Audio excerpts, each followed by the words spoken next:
Selamat hari baru Bapak, Ibu, dan Saudara yang terkasih dalam Tuhan Yesus Kristus. Puji nama Tuhan. Tuhan berikan kita kesempatan untuk hidup lagi di hari yang baru ini. Saya percaya ada kemurahan dan anugerah yang Tuhan akan limpahkan dalam kehidupan kita. Sekali lagi masih mengajak jemaat Tuhan. Ini adalah minggu terakhir di bulan Agustus. Kita masih merenungkan tema berkaitan dengan kemerdekaan. Sekarang saya akan beri judul perenungan kita berkaitan dengan ekspresi hidup yang merdeka. Setelah saya dan saudara merdeka, apa selanjutnya? Ternyata kemerdekaan bukan titik, tapi kemerdekaan adalah koma. Oleh karena itu berkaitan dengan ekspresi hidup merdeka, yang pertama kita akan merenungkan tentang kemerdekaan itu harus diwarnai dengan ketaatan. Firman Tuhan dari Mazmur pasal 19 ayat 9-10 berkata, "Titah Tuhan itu tepat, menyukakan hati. Perintah Tuhan itu murni, membuat mata bercahaya. Takut akan Tuhan itu suci, tetap ada untuk selama-lamanya. Hukum Tuhan itu benar, adil semuanya." Sekali lagi, kalau kita sudah menjadi umat merdeka, apa yang harus kita lakukan? Kenapa ketika sudah merdeka masih ada aturan, masih ada ketentuan, dan kita masih dituntut untuk taat dan patuh kepada peraturan?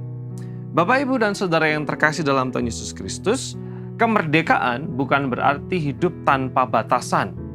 Kemerdekaan bukan berarti hidup tanpa ketentuan dan aturan.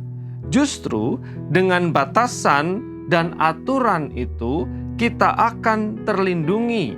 Kemerdekaan kita akan terjamin di dalam aturan dan batasan-batasan itu. Mazmur mengajarkan bahwa Tuhan juga memberikan aturan kepada umatnya. Umat yang dimerdekakan pun punya aturan.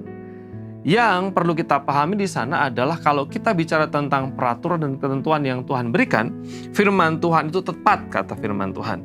Firman Tuhan itu murni, firman Tuhan itu benar, firman Tuhan itu adil semuanya. Ini bukan sebuah batasan yang membuat kita tidak merdeka lagi atau kehilangan kemerdekaan, tapi justru kemerdekaan itu akan menjaga hidup kita, hidup dalam kemerdekaan yang sejati. Bapak, Ibu, dan Saudara yang terkasih dalam Tuhan, sebagai contoh dalam kehidupan sehari-hari adalah ketika bangsa Indonesia sudah merdeka, bukan berarti rakyatnya bebas sebebas-bebasnya dan tanpa aturan, tapi kita harus mentaati aturan. Kita harus misalnya mengikuti rambu-rambu lalu lintas. Bayangkan seandainya tidak ada rambu-rambu dan semua orang berjalan sesuai dengan kehendaknya sendiri, pasti akan ada kekacauan di mana-mana. Bayangkan juga seandainya kita sembarangan makan, tidak ada aturan dalam makan, apa saja kita makan, tentu saja itu akan merugikan kesehatan kita. Seandainya kita tidak punya aturan dalam mengelola keuangan, gaji hari ini, pendapatan hari ini harus habis hari ini, maka kita akan mengalami kesulitan dalam keuangan. Aturan-aturan, ketaatan-ketaatan, batasan-batasan justru sebenarnya membuat kita menikmati kemerdekaan yang selanjutnya. Bapak, Ibu, dan Saudara yang terkasih dalam Tuhan Yesus Kristus, secara pribadi kita juga harus paham bahwa ketika Tuhan menghendaki kita taat, sebenarnya ketaatan itu menolong kita untuk hidup di dalam kemerdekaan secara aman. Firman Tuhan, ketetapan, dan ketaatan kita membuat kita mendapatkan kemerdekaan kita, terlindungi dan terjaga kemerdekaan kita. Kemerdekaan yang sesungguhnya hanya dapat kita alami ketika kita memilih untuk taat dan menjalankan perintahnya. Sebagai orang merdeka, salah satu ekspresi hidup kita adalah mari hidup di dalam ketaatan.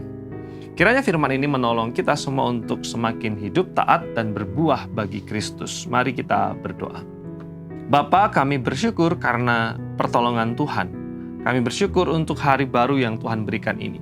Tolong kami supaya kami menjadi umat yang taat, kami punya ekspresi kemerdekaan yang berupa ketaatan dalam keseharian kami. Berkat rahmat dan anugerah-Mu Tuhan atas kami semua. Dalam nama Yesus kami berdoa. Amin.